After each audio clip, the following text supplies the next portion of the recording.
situs ini dapat dijangkau. Dong yo mang, hapus mang.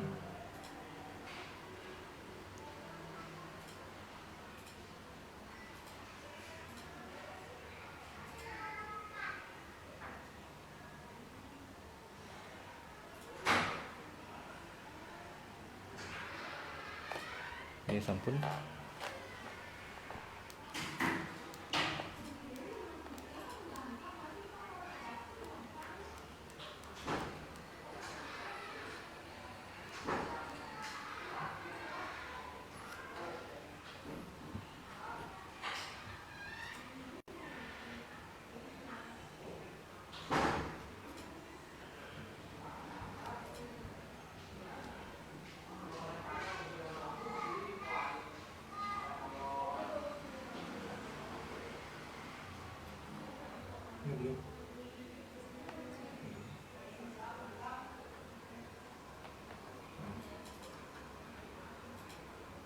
Goyang share mang.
Nggih,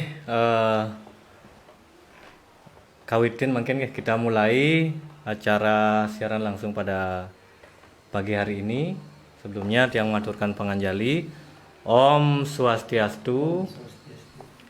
Inggih Bapak Ibu, umat sedharma dan pemirsa yang sudah bergabung pada acara siaran langsung pada pagi hari ini. Pada pagi hari ini kita bertemu dalam acara Damar, yaitu Dharma Ambaralaya, siaran Dharma digital. Nah, ini kami dari kantor Kementerian Agama Kabupaten Buleleng, kami melakukan siaran langsung dari ruang Singa Podcast. Nah, pada pagi hari ini kita akan membahas topik yaitu mencegah stunting menurut sastra Hindu. Nah, kita sudah kedatangan narasumber. Nah, pada pagi hari ini, Om Swastiastu. Om Swastiastu. Nggih, Om Swastiastu Pak Jero. Suksemo niki sudah bersedia bergabung menjadi narasumber. Nah, beliau adalah DRS Imade Pasek atau lebih terkenal dengan Jero Made Pasek. Beliau adalah koordinator penyuluh agama Hindu di kantor Kementerian Agama Kabupaten Buleleng. Nah, sekaligus penyuluh agama Hindu senior yang sudah pengalamannya sangat sudah luar biasa sekali. Beliau juga pernah menjadi penyuluh agama Hindu di Kalimantan selama 13 tahun nggih Pak Jero nggih. Nggih, siap 13 tahun. Nggih, luar biasa niki Pak Jero Pasek dalam pengalamannya niki. Nah, sebelum lanjut kita Pak Jero ke materi, kita menyapa pemirsa dulu yang sudah bergabung niki. Sudah ada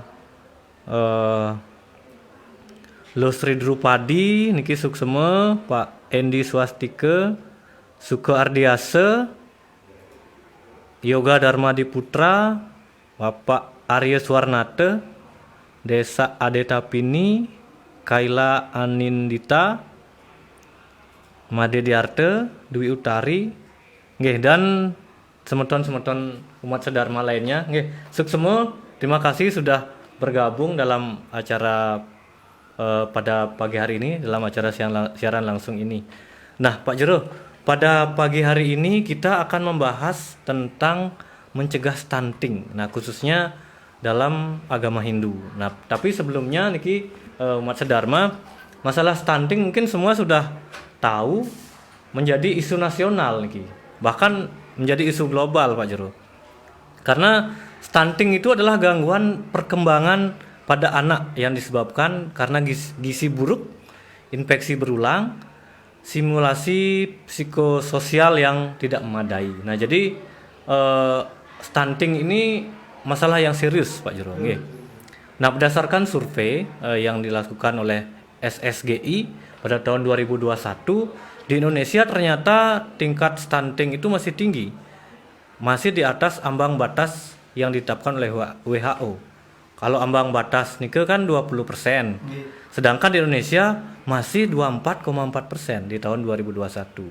Nah, tentu ini menjadi tugas kita semua, termasuk kami di Kementerian Agama Kabupaten Buleleng dan Kementerian Agama Republik Indonesia pada umumnya berkewajiban memiliki tugas untuk ikut serta dalam proses percepatan penurunan angka stunting. Nah, karena di tahun 2024 pemerintah mentargetkan angka stunting sudah mencapai 14%.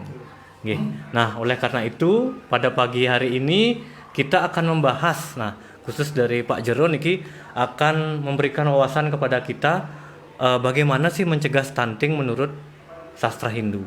Nah, Pak Jero, stunting niku kan masalah kesehatan. Nah, lalu dalam agama Hindu apakah ada korelasinya atau apakah ada sastra-sastra yang menyebutkan bagaimana itu stunting atau bagaimana cara mencegahnya? Oke, silakan Pak Jero. Baik, semua galah yang diberikan perhatian hari ini kami akan mencoba gitu ya, sebagai tanggung jawab seorang penyuluh terhadap permasalahan yang dihadapi oleh bangsa kita. Terlebih stunting sudah dikatakan tadi datanya demikian gitu ya. Jadi cukup besar orang-orang atau bayi-bayi lahir mengalami yang namanya stunting. Justru ini adalah merupakan tanggung jawab kita sebagai umat beragama, sebagai bagian daripada bangsa ini harus punya tanggung jawab. Salah satunya kita sebagai seorang penyuluh gitu ya. Apa ada hubungannya dengan agama? Setiap napas kehidupan itu adalah agama. Apapun yang dialami oleh masyarakat itu adalah bagian daripada agama. Karena agama ini merupakan spirit dasar gitu ya. Apapun itu gitu ya. Salah satu stunting itu umpamanya. Dari mana kita mulai? Baik, jadi stunting yang dialami sudah dikatakan tadi itu adalah gagal tumbuh anak balita akibat kekurangan gizi kronis. Gizi ini menyasar ke gizi, artinya asupan yang dimakan, yang dinikmati oleh bangsa Indonesia yang mengalami gizi kronis tadi yang disebut stunting itu ada masalah.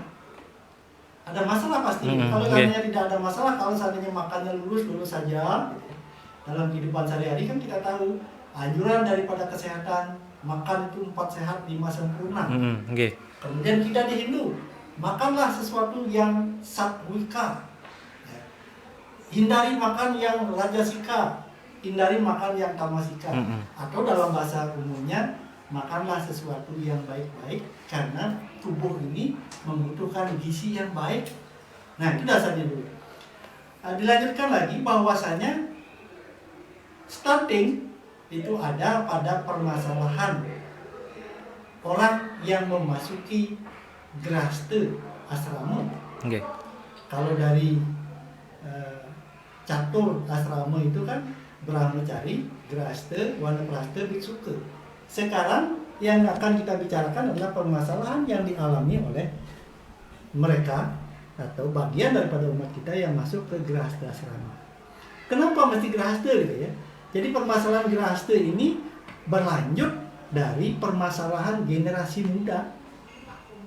Tentu kita ingin tahu dulu apa yang menyebabkan stunting atau apa permasalahan yang dialami oleh kita bangsa Indonesia, khususnya kami di Hindu, menyangkut tentang stunting, menyangkut tentang bagaimana keturunan kita yang akan datang.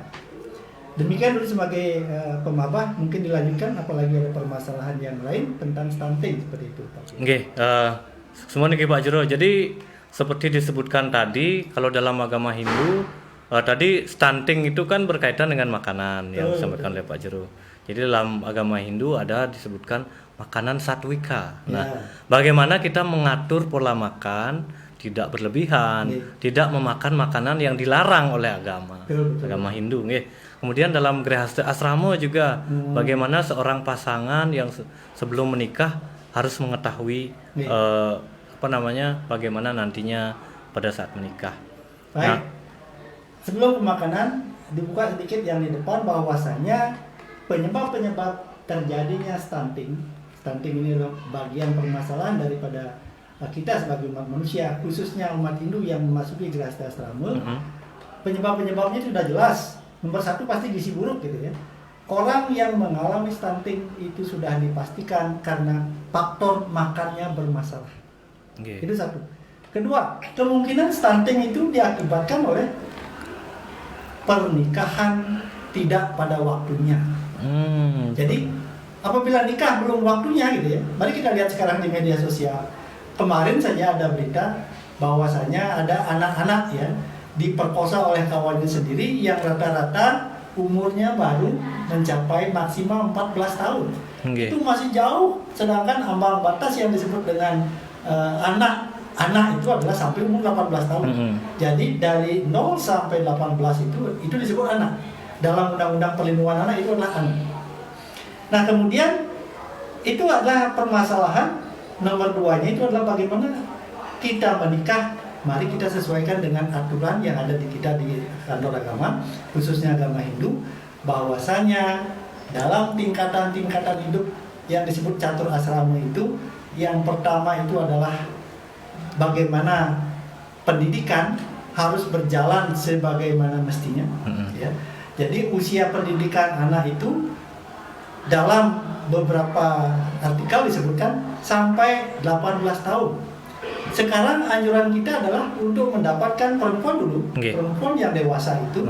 Kalau anjuran daripada kita dari sastra agama mengatakan tuntutlah ilmu setinggi mungkin kan gitu. Kemudian SD, SMP, SMA itu sampai 18 tahun. Anjurannya adalah silakan sampai kuliah gitu ya. Setelah kuliah baru kita memikirkan Grihastha Asrama. Ini kan pendewasaan seseorang. Kalau yang namanya dewasa itu bukan saja fisik, psikis juga gitu. Jadi kejiwaannya dewasa. Kalau seandainya dua-duanya dewasa silakan kan gitu. Nah, itu laki perempuan sama. Aturannya adalah bagaimana dari Brahmacari sampai biksuka itu sampai kepada Grihastha Asrama itu adalah orang-orang yang benar-benar mapan. Berikutnya adalah permasalahan termasuk stunting ya. Ini dikolaborasi dengan permasalahan lain, ada penyakit, kemungkinan ada kelainan lain gitu. Kebetulan stunting ini menjadi program nasional, ini masuk salah satunya gitu ya. Dan ini masalah utama sekarang ini sampai prosentasenya tinggi tadi kan gitu ya. Ada pergaulan bebas, ini yang sudah dari zaman dulu, pergaulan bebas di kalangan generasi muda itu menjadi trending topik di mana-mana. Jadi pergaulan bebas ditambah sekarang adanya pengaruh media sosial. Ingat, media sosial itu tidak selamanya baik dan juga tidak selamanya buruk. Kalau kita bisa menempatkan, kita bisa mengakses sesuatu yang baik, tentu akan baik yang kita dapatkan. Kalau kita pintar mengakses yang buruk-buruk saja, termasuk zaman sekarang sudah yang namanya vulgar, disebutkan saja ada video porno dan lain sebagainya, itu tidak tertutup. Itu adalah bagian daripada bisnisnya online itu. Jadi mari diri kita yang mengapa.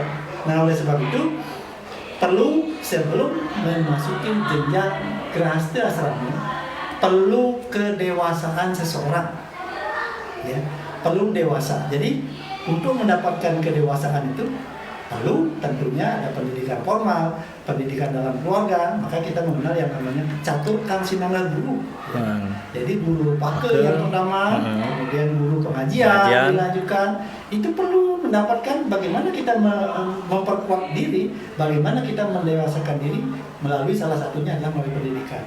Kalau sudah kita dewasa dari segi pendidikan, tentu hal-hal itu ya termasuk yang mengakibatkan gizi buruk terjadi itu adalah pemahaman calon ibu, calon Calon bapak, pengantin. calon pengantin itu terhadap kesehatannya sendiri. Nggih. Contoh saja ambil begini. Seorang ibu ya, seorang calon ibu Nggih. dalam kehidupan remajanya mungkin tanda kutip karena Pergaulan nggih. pergaulan satu, kemudian permasalahan rumah tangga Nggih. bisa saja Ya. terjadi. Banyak alasan begini, bapak ibunya kerja di rumah tidak ada siapa-siapa, anak itu bebas. Terbengkalai nggih. Terbengkalai, kemudian sampai yang paling jauh itu menurut masyarakat sampai narkoba. Padahal belum tentu narkoba juga yang paling jauh. Permasalahan lainnya termasuk stunting, kemudian bagaimana pergaulan bebas, kan itu juga sangat-sangat buruk di masyarakat. Nggih. Nah, oleh sebab itu perlu kedewasaan tadi, bagaimana kita sebagai seorang calon pengantin kalau sudah benar-benar dewasa, siap untuk melaksanakan ke jenjang berikutnya, ke jenjang Grahastasrama itu tentu tidak ada masalah. Sudah dewasa dan lain sebagainya, kemudian mapan daripada kesehatan, tidak ada masalah. Kemudian salah satu yang menjadi pointer di sini adalah bagaimana stunting itu.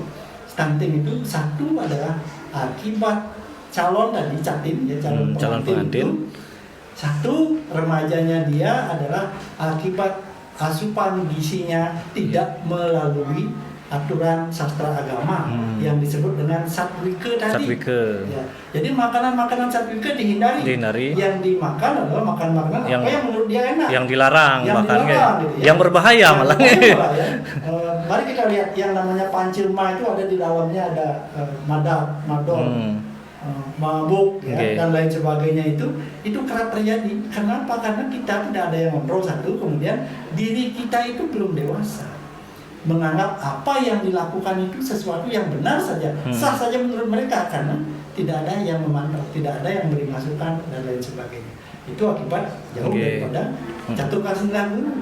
Semua orang tua jauh, apalagi guru-guru di sekolah hanya sebatas pada saat memberikan pengajaran pendidikan. Hanya formalitas saja. Formalitas saja, lebihnya itu sudah lewat, gitu ya. Nah, permasalahan itu adalah permasalahan kita semua.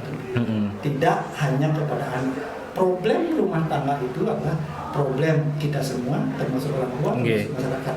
Nah, kita kembalikan lagi tentang pola makan sekarang. Pola makan. Pola makan yang disebut dengan makanan satwika. Nah, apa itu? Ya, makanan satwika. Makanan satwika itu adalah makanan-makanan yang tentu lezat satu, kemudian bergizi, kemudian tidak terlalu pedas, tidak terlalu gosong, ya. Dalam bahasa sekarangnya kan overcook gitu. Kalau di lomba-lomba masak itu kalau ada yang overcook itu nilainya kurang. Karena tidak mengandung apa-apa di situ. Karena gizinya sudah hilang ya. Ada. Kemudian makanan-makanan yang jajan di luar, yang kemasan-kemasan itu mungkin tidak menyebutkan mereknya gitu ya. Kemasan-kemasan itu hanya bagaimana dia memproklamasikan rasa, tanda kutip ya. Jadi yang kita makan rasanya enak, sudah, tapi gizinya tidak diperhatikan. Tidak ada yang memperhatikan gizi di situ gitu. Apakah dia overcook, apakah yang kita makan hanya bumbu-bumbu penyedap ya, yang masuk ke dalam tubuh kita, ini mempengaruhi. Nah, ini yang luar biasa. Oleh sebab itu, jadi karena kita sudah tahu bahwa itu adalah mengakibatkan nanti gizi buruk, mengakibatkan bermasalahnya pada keturunan kita. Ini perlu sebagai penekanan kepada calon-calon pengantin, anak-anak remaja kita supaya ini menjadi perhatian khusus. Demikian dulu Pak. Wih luar biasa nih pengetahuan tentang stunting dan tadi nyambung dengan catur asrama. Jadi berkaitan nih Pak Jurung semuanya berkaitan. Jadi sebelum mungkin adik-adik ya yang belum menikah atau yang akan menikah harus memahami dulu tahap brahmacari ini kita manfaatkan untuk mempersiapkan diri kita agar nantinya pada saat masuk ke Grahasta Asrama kita sudah siap. Benar-benar siap. Karena berpengaruh juga dengan generasi atau anak yang akan kita lahirkan. Nah jadi hindarilah kan gitu Pak Jurung ini berkaitan sekali. Tidak hanya stunting niku tidak hanya ujungnya terkait hanya dengan makanan saja kan gitu tapi diawali dengan pergaulan kondisi kita di rumah bagaimana, juga terhadap orang tua bagaimana, yang mungkin yang punya anak-anak yang akan menikah agar memperhatikan, mempersiapkan anaknya nantinya supaya bisa dengan baik masuk ke Gerahte Asrama. Betul. Nggih, suksema Pak Jero. Nah, kita lanjutkan niki. Di masyarakat kadang kan mungkin ada yang belum paham. Kadang melihat stunting itu hanya dari ukuran tinggi badan. Betul. Nggih. Apakah pasti nih Pak Jero, anak atau orang yang tinggi badannya kurang, apakah sudah pasti stunting? Nah, Ya. mungkin banyak yang bertanya seperti ini ke. Jadi pemahaman kita itu dari berbagai sumber menyebutkan bahwasannya stunting itu adalah pertumbuhan bayi yang tidak sempurna di dalam 1000 hari pertama mulai lahir, ya. Jadi akibat kekurangan gizi atau disebut dengan gizinya kronis, gizinya sangat buruk, itu bisa terjadi dua hal, bagaimana pertumbuhan fisik dan juga pertumbuhan mental. Contohnya adalah pertumbuhan fisik itu bisa jadi tumbuhnya pendek, ya, karena asupan gizi yang tidak cukup, sempurna, tidak cukup. Berat badan, kemudian mental juga. Nah, itu bisa terjadi pada saat pertumbuhan 1000 hari pertama itu mulai dari dalam perut sebenarnya. Dalam kandungan, ya, mulai dalam kandungan. Kenapa disebutkan tadi adalah akibat perilaku ibu orang tua yang melahirkan bayi ini dalam kehidupannya tidak teratur, termasuk pola makan.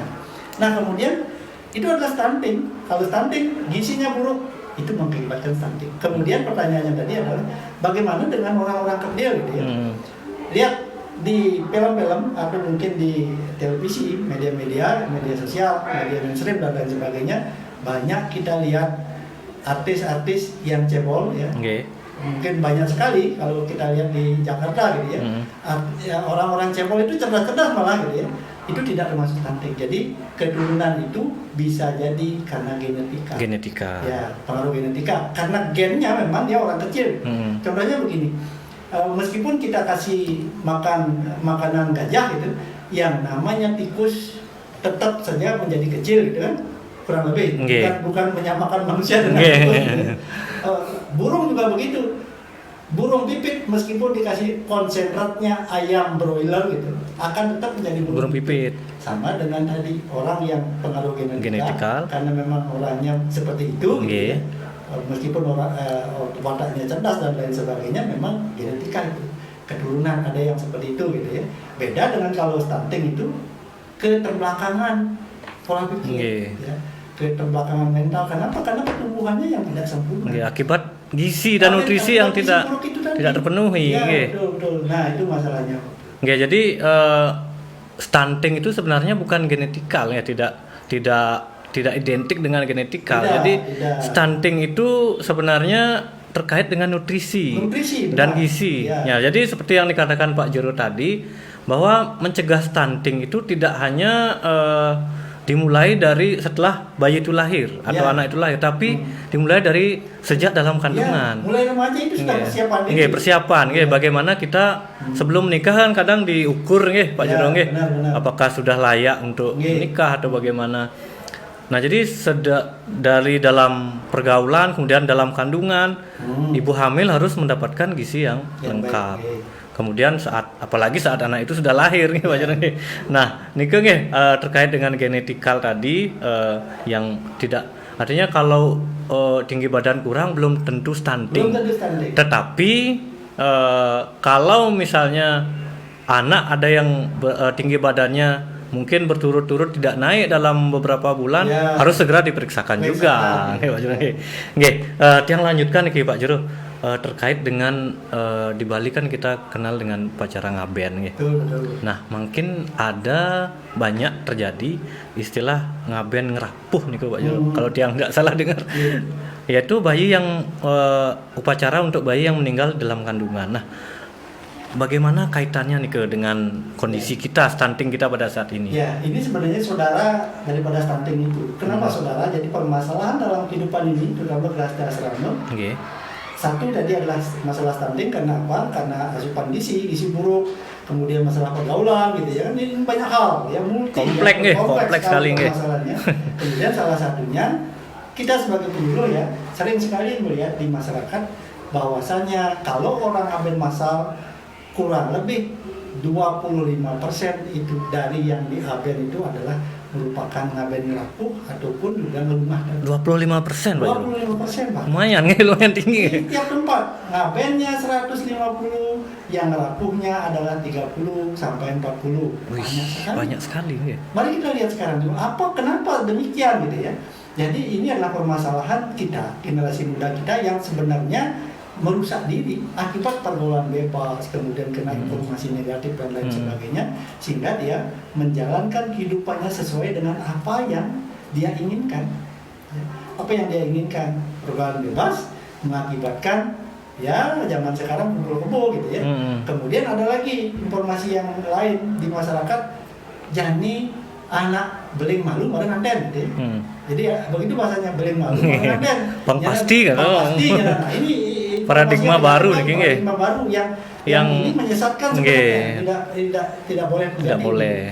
Nah, kemudian permasalahan itu ya termasuk salah satunya ngaben tadi ya. Kenapa ngerapuhnya banyak itu tadi. Jadi generasi muda kita karena kebutuhan orang tua untuk bekerja mencari nafkah itu berlebihan gitu, mungkin ya, sampai lupa mengawasi bahwa di rumah itu ada anak, anak yang mesti perlu dididik, perhatikan, diperhatikan, disayangi. Betul. Lepas itu terjadilah itu gitu ya. Yang namanya SMP sudah ada mulai, bahkan SD sudah ada hamil ini. Wih. Akibat kesehatan mungkin pertimbangan logis ya, pertimbangan nanti dilahirkan dan lain sebagainya, akhirnya digugurkan. Itu satu. Kedua, akibat malu mungkin. Keluarga terkenal nih, orang tua jadi pejabat, anak seperti itu, terpaksa jalan keluarnya adalah pengguguran tadi. Meskipun itu sudah dosanya sudah dosa, tidak turun. Apalagi itu kriminal lagi ya, kriminal membunuh bayi. Meskipun bayi dalam kandungan tidak terlihat, itu kan dosa itu, dosa besar, dosa yang tidak terampunkan dalam agama itu.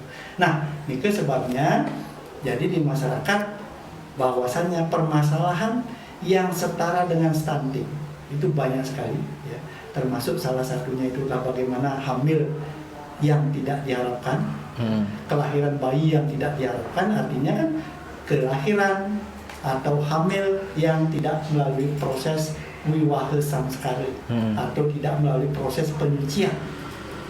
Kita lupa bahwasanya kawin itu atau nikah itu atau wiwahe itu adalah hal yang sakral.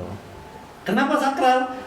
Orang nikah itu untuk mendapatkan keturunan yang disebut dengan suputra itu mesti mendapatkan 3 lembaga izinnya ini dari Tuhan, para dewa mengizinkan atau disaksikan oleh dewa, disaksikan oleh Buddha, ya, kemudian disaksikan oleh manusia. Jadi 3 manusia ini menyaksikan dan mengizinkan, silahkan kau berbuat sesuatu yang kau nikmati. Bukankah tujuan hidupnya demikian? Bahwanya tujuan hidup manusia itu dharma, arti, kamu silahkan. Keinginan. Sudah boleh itu, sudah melalui proses penyucian yang disebut dengan wiwahe samskara. Nah, permasalahan ngaben itu adalah masalah kita semua. Mudah-mudahan ke depan anggota kelompok-kelompok masyarakat sadar akan itu. Kita Kementerian Agama sudah menyiapkan penyuluh-penyuluh agama bagaimana membimbing mereka, remaja pranikah atau remaja generasi muda di masyarakat itu agar tidak mengikuti jalan yang sesat. Jadi dipersiapkan mulai ini. Tentu kami bisa bertugas dengan baik apabila dapat dukungan, dapat dukungan juga, dapat dukungan. Kalau seandainya kita datang ke masyarakat, umpamanya mau pembinaan, tiba-tiba anak-anak yang dibina kabur gitu umpamanya, tentu tidak akan ada gaya besar. Nah, demikian dulu Pak. Jadi seperti ini Kang ya, jadi luar biasa nih Pak Jero. Tingkat tingkat persentase dari ngaben ngerapuh niki. Jadi dalam satu ngaben kolektif bahkan sampai 30%, 40% yang ngerapuh. Berarti tingkat keguguran dalam kandungan itu masih tinggi, nggih. Tingkat keguguran atau mungkin sengaja digugurkan. Jadi kasus ini sangat kompleks ya, masalah stunting niki ternyata kemana-mana.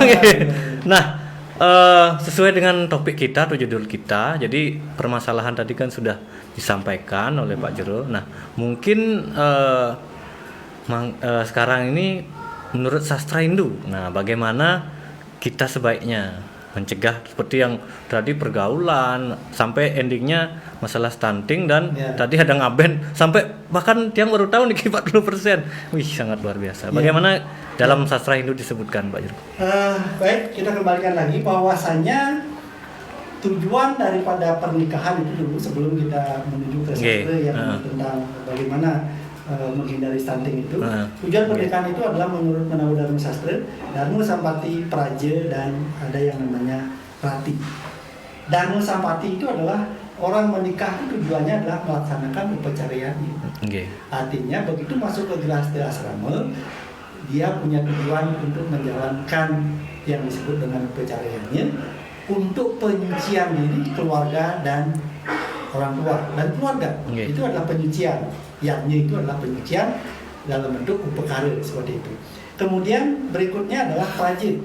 Prajit itu adalah keturunan. Untuk mendapatkan keturunan, tujuan orang nikah itu adalah untuk mendapatkan keturunan. Kalau kita di agama Hindu, agar mendapatkan anak yang suputra. Bukan yang berbalik, kuputra. Jadi anak yang suputra didapatkan. Bagaimana kalau seandainya anak yang dilahirkan seperti tadi itu permasalahan tadi, itu tentu permasalahan namanya. Permasalahan itu nanti akan merembet juga kepada kelahiran berikutnya. Contohnya begini, pada saat anak pertama lahir yang tidak diharapkan tadi, otomatis segala daya upaya untuk menutupi aib itu dilakukan, termasuk pengguguran bayi dalam kandungan. Yang dilakukan oleh anak-anak kita adalah tanpa adanya pengetahuan yang benar, dia beli obat-obat melalui internet, beli di warung-warung, itu bagaimana agar bayi yang ada dalam kandungan ini gugur. Gitu ya. Yang terjadi adalah bisa jadi melalui dukun dan lain sebagainya gitu ya, banyak hal yang dilakukan. Karena kalau ke rumah sakit kan tidak bisa, tidak diizinkan. Kecuali dokternya memang dokternya yang ya oknum tanda kutip lah. Gitu ya. Nah kemudian kalau yang seperti itu terjadi, otomatis akan merusak organ-organ reproduksi kita akan rusak akibat ulah kita sendiri. Yang terjadi kalau kita nanti melaksanakan perkawinan berikutnya, ini kan terjadi stunting. Bisa jadi terjadi stunting. Kenapa? Karena permasalahan yang terjadi di dalam garba, di dalam perut itu. Dalam perut itu. Oleh sebab itu, kembali disarankan, sastra agama mengatakan bahwasanya kalau menginginkan keturunan kita sehat, tentu karena masalahnya di sini adalah stunting gitu ya, tidak mengalami stunting seperti itu, lakukanlah hal-hal yang baik. Seperti contohnya bagaimana kita sebelum makan ya, kita kan di agama Hindu sudah biasa yang namanya beryadnya sese gitu ya. Melalui proses itu penyucian makanan sebenarnya diaturkan kepada yang berwenang yang memberikan kita makan, beryadnya sese namanya. Kemudian ditambahkan lagi oleh Menahu Dharma Sastra, ada yang disebut dengan Pancasunu ya. Jadi makanan yang diberikan itu karena kebanyakan makanan yang diambil dari alam itu adalah melalui proses pembunuhan ya. Pembunuhan itu dosa gitu ya dalam agama kita. Jadi ada namanya Pancasuna. Jadi tempat-tempat penyembelihan yang dilakukan kepada makhluk hidup yang akan menjadi makanan itu mesti diberikan label nih, disucikan. Makanya disebut dengan Pancasuna. Pancasuna itu di tempatnya adalah di lesung, kemudian dicobek, di batu asah, di kompor, di air dan lain sebagainya. Nah, itu yang disucikan. Itu sebagai sastra pertama bahwasanya makanan kita mesti disucikan dulu karena kita yakin dan kita meyakini tidak akan melaksanakan ahimsa karma kecuali tanda kutip untuk kepentingan yajnya. Jadi diyanyikan dulu, aturan dulu yajnya sesi dulu baru kita makan. Kemudian yang kedua kembali bahwasanya dalam sebuah sloka dalam Bhagavad Gita bab 3 sloka 14 menyebutkan anat bawati bhutani parjaniat ana sambawa yadnya bawati parjanyo yadnya karma samud bawah. Itu artinya bahwanya makhluk hidup itu berasal dari makanan. Ya. Itu kan kita kembalikan ke awal tubuh kita ini makanan loh gitu ya. Jadi bisa dilihat kalau seandainya makanan kita itu tidak benar, otomatis tumbuhnya jadi tidak benar. Nah, jadi makhluk hidup itu berasal dari makanan. Kita semua ini berasal dari makanan. Itu sloka mengatakan. Artinya sumber sastranya jelas. Jadi yang berikutnya makanan itu timbul akibat adanya hujan. Kemudian hujan itu ada akibat manusia melakukan yadnya. Yatnya itu ada akibat manusia berbuat sesuatu yang baik, yaitu melaksanakan upacara yatnya. Oleh sebab itu, apapun yang kita dapatkan seperti makanan itu mesti beriatnya dulu. Kenapa gitu? Karena kalau kita tidak beriatnya dulu itu dosa. Kenapa? Kita melakukan AMC di situ, imsa karma, perbuatan dosa. Kemudian makan itu mesti diaturkan dulu agar manusia terhindar daripada dosa. Dalam sebuah sloka menyebutkan, jika engkau makan tanpa melalui persembahannya, engkau akan makan dosamu sendiri. Wih, nggih. Kan berat itu, Nggih. dosa sendiri. Oleh sebab itu mesti diyakinkan dulu. Kemudian masih sloka Bhagavad Gita bab 7 sloka 8, ayu satwa balarogya. Jadi bahwasanya arah satwika periah itu artinya bahwasanya makanan yang kita makan agar pertumbuhan kita menjadi bagus, marilah kita makan makanan yang satwika tadi. Jadi makanan-makanan satwika sudah dijelaskan sedikit di depan.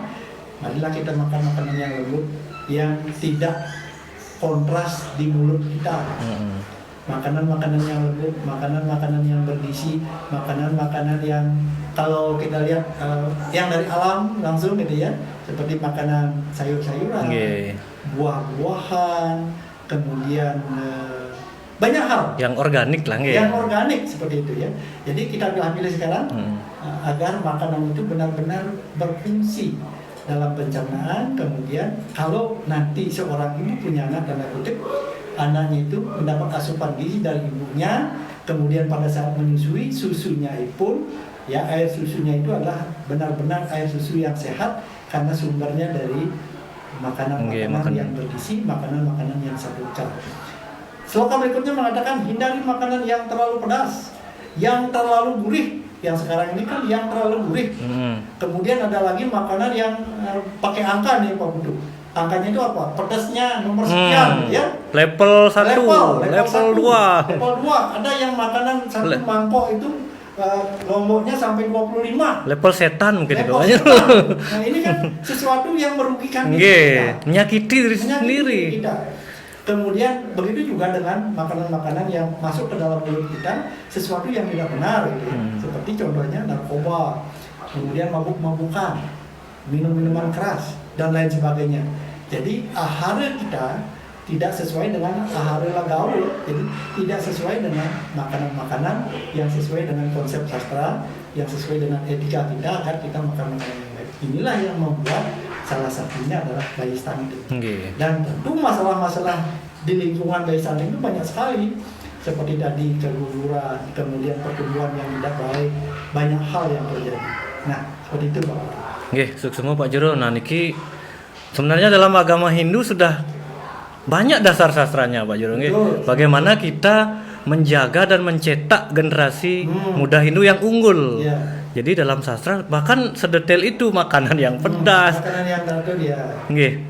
Bahkan sedetail itu dalam sastra kita. Jadi bagaimana leluhur kita atau pendahulu kita, orang-orang suci kita dahulu membuat sastra atau dasar agama kita sudah lengkap sekali nggih. Biar keturunannya itu terus sehat ya. Unggul nggih. Nah, jadi kita tinggal membaca, memahami dan tentunya melaksanakannya nggih. Kenten Pak Jero nggih. Nah, jadi dalam sastra Hindu sudah banyak disebutkan, juga dalam kita harus berimbang juga dalam kesehatan, kita sudah tahu didasari dengan sastra agama Hindu yang kita percayai. Nah, seperti nike mungkin Bapak Ibu umat sedharma, perbincangan kita pada kali ini mungkin kita buka niki Pak Jero. Ada Bapak Ibu yang sudah bergabung yang ingin bertanya atau berbagi pengalaman, bahkan boleh silakan Bapak Ibu yang sudah mengajukan pertanyaan niki.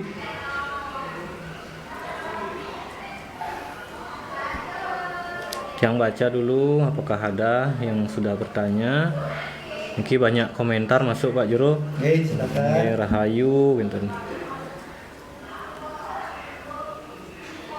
Oke, silakan Bapak Ibu bisa melalui komentar langsung atau bisa melalui DM kalau tidak ingin bertanya di kolom komentar. Oke, niki ada Pak Jero yang Ya. nge-DM dalam agama Hindu. Nah, penyakit stunting ini apakah tergolong penyakit apa gitu? Oke, siap. Oke, silakan Pak Jero mungkin ditanggapi langsung. Gangguan mental ya, penyakit ini stunting ini kalau digolongkan dalam bahasa Hindu termasuk ke gangguan mental. Karena apa? Karena Ayurveda menyebutkan demikian. Ada penyakit yang sumbernya adalah Adi Daiwika Duka. Oke. Kemudian ada penyakit yang sumbernya adalah Adi Diatmika Duka. Ada penyakit yang sumbernya dari Adi Bautika Duka. Apa itu Adi Daiwika Duka? Penyakit yang timbulnya tidak ada obatnya, itu banyak diprediksi adalah dari dewa. Jadi bisa jadi dalam masyarakat ya, dalam masyarakat tanda kutip ini bukan dari sumber sastra menyebutkan itu penyakit dari dewa, penyakit yang tidak ada obatnya, penyakit karena kutukan bedari dan lain sebagainya. Oke. Yang sebenarnya kalau kita bawa lagi, penyakit-penyakit itu adalah penyakit-penyakit yang luar biasa susah untuk diobati ya. Itu penyakit yang disebut dengan Adi Daiwika Duka. Ada itu di masyarakat, ada orang menyebutkan itu karena dari leluhur dan lain sebagainya, itu disamakan dengan Adi Daiwika Duka. Kemudian kalau stunting ini adalah masuk ke dalam golongan Adi Diatmika Duka. Adi Karena Diatmika apa? Duka. Karena ini adalah gangguan kejiwaan yang menyebabkan anak stunting. Kenapa gangguan kejiwaan? Bukan disebut gila, tidak. Okay. Gangguan kejiwaan maksudnya akibat stres, ya. Stres ibu yang mengandung. Stres ibu mengandung kan bisa jadi stres. Kenapa stres gitu ya? Akibat kawin yang belum dewasa, Belum siap. belum Oke. siap kawin. Suami tidak punya penghasilan, kemudian istri tidak punya penghasilan, istri tidak punya pemahaman tentang kehidupan, apalagi kesehatan gitu ya. Oke. Itu kan stres namanya. Mau makan ya nak beli nanti sih makan gini sembarangan loh. Ngidam sedikit aja mau yang makanan yang pedas-pedas, itu padahal bisa merusak Oke. dalam. Padahal itu tidak boleh.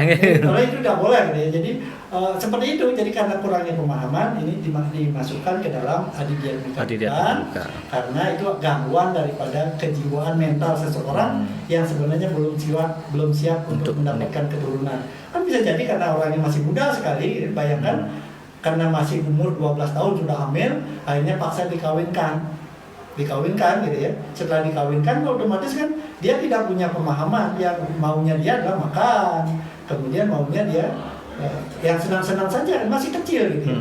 Ini yang terjadi gitu. Itu disebut dengan Adi Diatmika Duka. Kemudian untuk pemahaman lagi ada namanya Adi Bautika Duka. Itu penyakit yang datangnya dari luar. Bisa jadi bencana alam, bisa jadi wabah Covid kemarin gitu ya. Penyakit yang masuk ke dalam tubuh manusia yang dari luar daripada diri kita, bisa jadi wabah, bisa jadi korban bencana alam dan lain sebagainya. Demikian Pak Guru. Oke.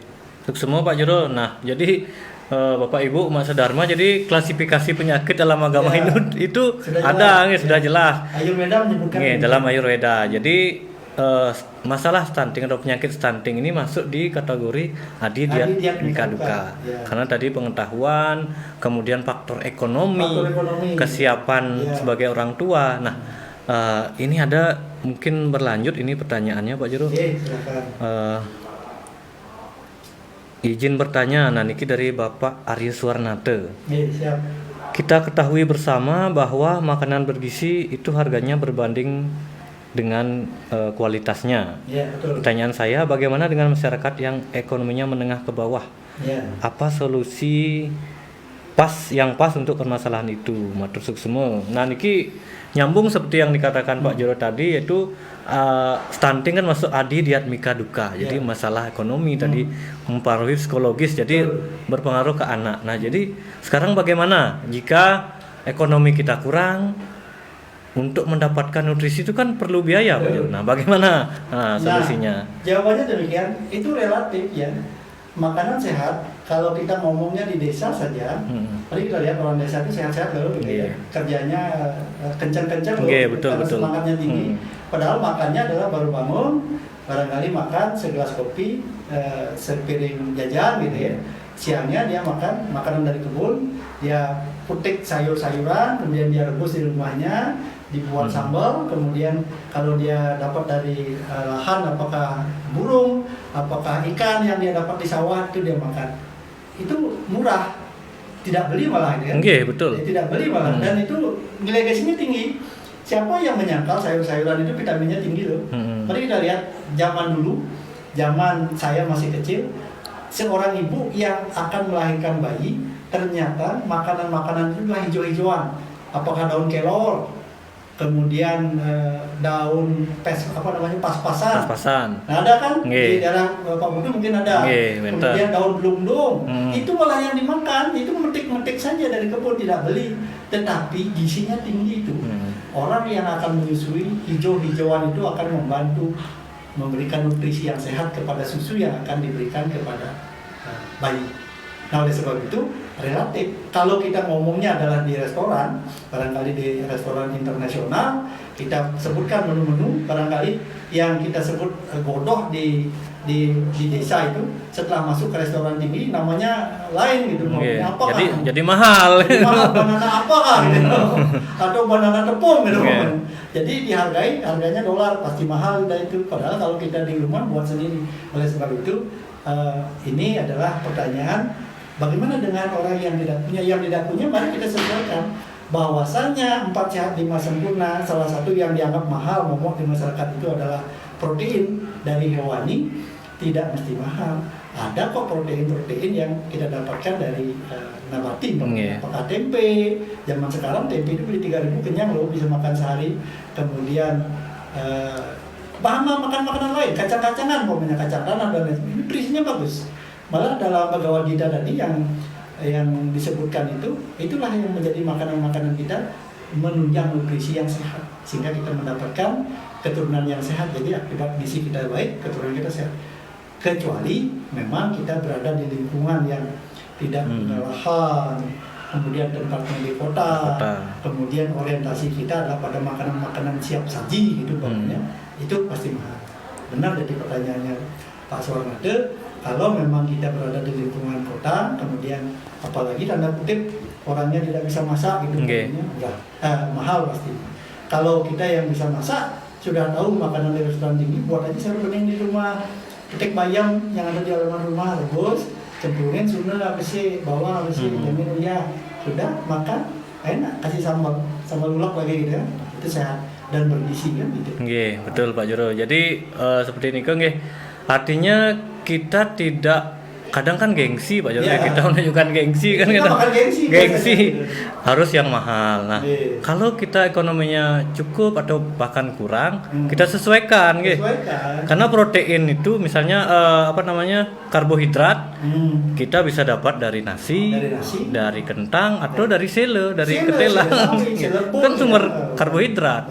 Protein bisa dari kacang-kacangan. Nah, kemudian susu atau yang diberikan kepada anak ini yang paling baik kan ASI, ASI benar, ASI. Nah, kalaupun nanti ASInya bermasalah, kita susu kemasan itu kan ada kelas-kelasnya juga Pak Juro. Formula susu formula, ada yang mungkin harganya mahal, ada yang menengah, ada yang harganya. Jadi sudah disiapkan. Jadi mungkin tidak ada alasan bagi kita untuk kita beralasan ekonomi tidak bisa menjaga gizi anak. Jadi itu salah satu kewajiban kita dan kita sebagai motivasi kan begitu, agar anak kita tidak kekurangan makanan, tidak kekurangan nutrisi.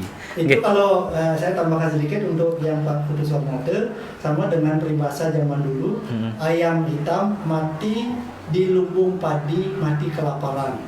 Artinya ayam itu yang bodoh. Kenapa gitu? Dia sudah tahu di lumbung, dia mati di sana. Padahal namanya lumbung kan, namanya gabah itu pasti ada gitu ya. Cuman yang karena biasa diberikan makan konsentrat, lupa gabah itu bernutrisi. Seperti itu. Betul. Perumpamaan itu. Kita lanjutkan Pak Juro. Ini banyak sekali pertanyaannya. Mungkin lagi yang sama-sama dirangkum. Yang rangkum pertanyaan ini dari Ngurah Darsana. Napike stunting niku bisa disebut penyakit. Nah, haler ya ning anak kalian sampun kenikang keni stunting, napike wenten obat penanggulangan utawi mesti dayang yang sederhana gitu, sebelum kita ke dokter. Kemudian Pak Aryo Sute, apakah bayi yang lahir prematur ada hubungannya dengan stunting. Hmm. Yang kemudian lanjutkan mantan iki Pak Jurang. Oke. Apakah mengapa yang rentan menurut data BKKBN iki masyarakat yang rentan kena stunting itu justru yang memiliki penghasilan menengah ke atas. Nah, kenapa bisa seperti ini kemudian yang terakhir, makanan apa saja yang tergolong satwika dalam upaya pencegahan stunting. Nah, Ya. itu mungkin Ya, dirangkum. agak sama Biar- gitu ya. Nggih, Ya, sekalian tadi dijawab. kenapa orang yang penghasilan menengah ke atas malah kena stunting? Nggih, justru berbalik nih. Baik, jadi apakah stunting itu atau mungkin stunting itu penyakit atau seperti apa sudah dikatakan tadi permasalahan gizi kronis. Stunting itu ditimbulkan karena tidak ada akses yang masuk ke dalam tubuh bayi, gizi yang ada di dalam seorang ibu atau mungkin gizi dari luar. Artinya aksesnya itu tertutup atau terkendala aksesnya. Umpamanya kita mau suplai susu, Oke. mau kasih susu, karena aksesnya tidak masuk ke dalam organ tubuh si bayi, akhirnya kan tidak mengalami pertumbuhan yang sehat bayi itu. Aksesnya itu diakibatkan oleh sel-sel dalam bayi itu yang belum sempurna, ya, akibat daripada kekurangan gizi kronis tadi, ya. Jadi kekurangan gizi kronis itu mengakibatkan asupan gizinya yang masuk dari luar, meskipun dibawa ke dokter kemanapun karena masuknya susah gitu ya, itu yang berkendala, itu yang mungkin tingkat kesusahannya sudah tinggi gitu ya, atau mungkin disebutnya grade 4 gitu ya. Oke. Kalau yang masih bisa dibantu itu mungkin tingkat kesehatannya lebih tinggi, itu tetap bagaimana caranya menanggulangi, ya diobati, ke dokter tetap, Oke. ya, ke dokter gitu ya. Kita tidak anti dokter. Dokter itu adalah merupakan ilmu dokter Oke. sebagian dari Weda itu. Jadi Betul, Ayurveda betul. bisa gitu. Jadi diberikan pengobatan yang rutin agar si bayi itu bisa tumbuh. Banyak kok orang-orang yang stunting bisa tumbuh normal akibat orang tua yang dalam dirinya itu ada cinta kasih yang mendalam, Oke. kemudian pengobatannya yang sabar sekali. Kan namanya stunting kan perkembangannya belum sempurna, ya sabar orang. Oke, Banyak betul. sekali orang yang berhasil itu. Mungkin kategorinya masih levelnya masih Ya masih bisa masih bisa ditanggulangi dibantu. lagi. Tetapi kalau stuntingnya tingkat tinggi itu bisa jadi Sudah lewat sudah ya. lewat ya, cacat total, bisa jadi meninggal dan lain Iya. sebagainya seperti itu. Kemudian apakah prematur termasuk stunting? Iya. Mungkin dari segi kesehatan akibat stunting itu bisa jadi prematur, bisa jadi kan? Nggih, betul. Itu tentu dunia kesehatan yang punya jawaban. Bisa jadi akibat kelainan dalam tubuh si ibu Dalam melahirkan. rahim nggih. Ya rahimnya tidak kuat, bisa jadi kan? Bisa jadi yang stunting tadi, bisa jadi rahimnya tidak kuat akibat gangguan-gangguan tertentu. Mungkin juga gangguan-gangguan yang selevel dengan stunting tadi, dalam kehidupan remaja dia tidak belum dewasa secara fisik gitu ya, termasuk organ-organnya belum dewasa, dia melahirkan, kan bisa jadi seperti itu. Kemudian kenapa orang yang stunting itu malah orang-orang yang penghasilannya Menengah ke atas. sudah dijawab tadi, jadi gagal fokus, gagal Hmm. paham, dikira bahwa yang sehat itu yang mahal. Nggih. Belum tentu, dikira yang sehat itu adalah yang rasanya enak. Enak. Sudah dibuktikan tadi, orang yang hari-hari sarapannya pakai beli di warung gitu, umpamanya makanan-makanan camilan yang menurut tanda kutip dia sendiri merasa enak gitu, belum tentu bergizi, kan masuk akal gitu. Nggih, betul. Karena yang dimakan itu tepung, kemudian dicelupkan ke dalam bumbu, digoreng. Kita sudah dapat minyaknya sudah minyak berkali-kali Nggih, dipakai. Kemudian itu kita makan, padahal asupannya itu hanya tepung. Tepungnya lagi kan kita tidak tahu apakah tepungnya fresh atau sudah berapa tahun di stok dalam gudang, kan kita tidak tahu. Itu yang kita makan. Nah, itu yang terjadi. Oleh sebab itu, pemahaman akan kesehatan diri ini penting. Pemahaman akan kesehatan makanan satwika itu yang penting. Satwika yang itu seperti apa? Makanan satwika itu yang seperti apa yang dibutuhkan, Yang bukan yang dibutuhkan. diinginkan, ingat nih. Kalau yang diinginkan otomatis kan Yang lidah ini. nggih, yang enak-enak. Maunya yang enak, maunya yang junk food gitu ya. Nggih. Mau yang dengan food yang sekarang online itu, Nggih. beli ini gitu ya, datang ke rumah, rasanya enak gitu ya. Diomongkan sampai, oh ini ayamnya enak sekali, padahal kita tidak tahu proses masaknya seperti Ya, apa. betul. Apakah dia overcook, apakah sudah sampai kelewat, sudah gizinya sudah kabur kemana-mana, kita makan ampas saja gitu ya. Kan tentu tidak bergizi. Kalau yang kita masak di rumah, ya, kita masak di rumah, atau tahu proses masaknya meskipun kita beli gitu pokoknya. Anggaplah umpamanya kita beli lontong gitu ya. Kan tahu itu ada sayur, ada kacang. Kebersihannya juga kita kebersihannya lihat. kita tahu pasti sehat. sehat. Belum tentu makanan yang mahal ya. Sudah dibuktikan tadi orang yang penghasilannya menengah ke atas gagal paham, akhirnya beli makanan-makanan yang menurut dia itu bagus, padahal menurut kesehatan belum dibutuhkan itu. Bisa jadi itu makanan tidak sehat meskipun harganya mahal. Sudah. Oke, suksemo niki Pak Jero sudah hampir 1 jam lagi Pak Jero. Tidak terasa nih. Jadi topik yang sangat hangat sekali pada pagi ini. Bahkan ada beberapa pertanyaan yang karena waktu niki nanti mungkin kita jawab di komentar mantan nggih. Tiang maturang suksemo, dan sebelum kita akhiri Tiang minta closing statement niki dari Pak Jero terkait masalah stunting yang menjadi masalah nasional yang menjadi perhatian kita semua niki. Ya, baik. Ya, silakan Pak Jero. Kita sebagai umat Hindu tentu tidak tidak menutup mata dengan kejadian ini gitu ya. Kita adalah bagian daripada warga bangsa, tentu kita punya permasalahan yang sama. Jadi yang namanya stunting di dalam kita itu ada. Kemudian permasalahan itu kita bisa bantu melalui ajaran-ajaran agama yang kita miliki, yang kita butuhkan gitu ya. Kemudian salah satu faktor stunting tadi adalah faktor makanan. Mari kita kembali kepada alam, back to nature katanya. Kalau kita kembali kepada alam, marilah kita lebih banyak konsumsi makan alam yang kita butuhkan, yang badan ini butuhkan, termasuk yang ibu hamil itu butuhkan untuk mengembangkan bayinya menjadi bayi yang sehat dalam kandungan. Oleh sebab itu perlu tuntunan agama di sini. Perlu tuntunan agama, apakah agama dari buku, kemudian tanya pada orang tua yang sudah pengalaman bagaimana tentang bagaimana memelihara bayi dalam kandungan, bagaimana prosesnya, bagaimana tentang upacaranya. Nah, ini bersinergi. Tujuannya untuk apa? Agar bayi yang lahir itu normal. Yang namanya normal pasti sudah tidak stunting. Apalagi bayi yang kita bina nanti menjadi anak yang suputra, itu sudah luar biasa gitu, karena suputra itu mengalahkan segala-galanya sudah. Begitu kita punya anak yang suputra, apalagi jadi pejabat, jangankan satu yannya, beribu-ribu yannya dia bisa kuat. Betul. Itu perlu dipahami, terutama kepada kita generasi muda, termasuk juga orang tua, kemudian lingkungan keluarga di mana kita berada, perlu kerjasama ini untuk bagaimana mengurangi terjadi stunting di masyarakat. Perlu dari diri kita, dikembangkan kepada orang lain. Kita jangan berpangku tangan gitu ya. Kita ikut bersama agar generasi kita, anak cucu kita, putra-putra kita menjadi anak-anak yang suputra. Suputra itu pasti sehat lahir dan mati. Demikian sebagai pesan. Inggih matur suksemo niki Pak Jero, luar biasa sekali. Jadi apa yang sudah kita bahas pada pagi hari ini menambah pengetahuan nih. Dia juga beberapa hal juga baru tahu Pak Jero. Jadi mungkin Bapak Ibu umat sedharma juga seperti nike ya. Jadi ternyata dalam agama Hindu itu pencegahan stunting itu ada gitu dalam sastranya. Dan niki penting dilaksanakan bagaimana kita agar mencetak generasi muda Hindu yang unggul, supaya kita tidak hanya menjadi penonton Pak Jero. Apalagi sekarang sudah persaingan global. Kalau kita masih berkutat dengan masalah gizi, tentu kita akan ketinggalan kan gitu nggih. Jadi seperti nike topik kita pada pagi hari ini semoga bisa memberikan pencerahan bagi semeton umat sedharma dan memberikan pengetahuan gitu nggih. Tiang mengucapkan suksemo niki Pak Jero atas ilmunya gitu.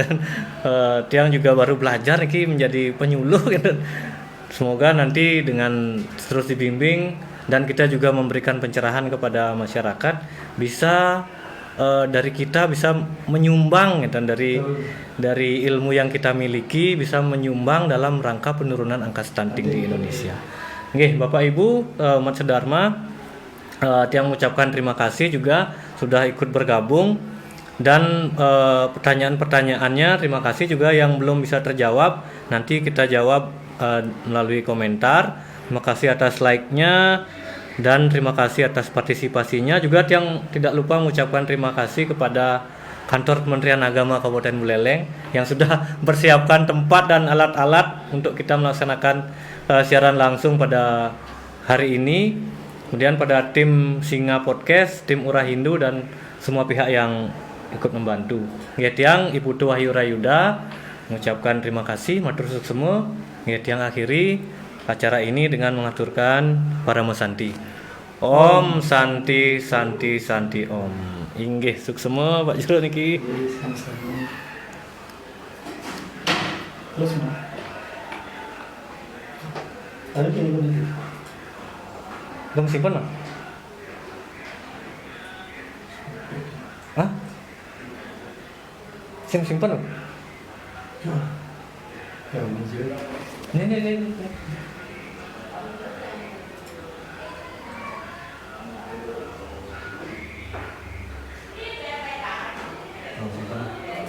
Belum simpen.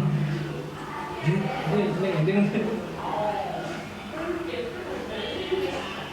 Di sini ada tuh. Di sini ada.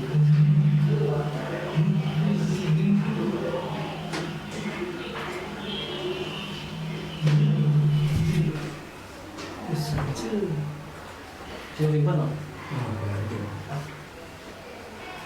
Belum simpen no?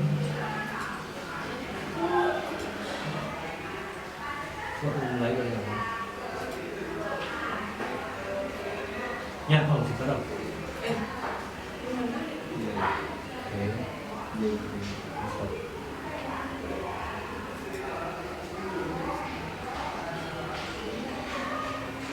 Sukses Pak Jero, mantap gak?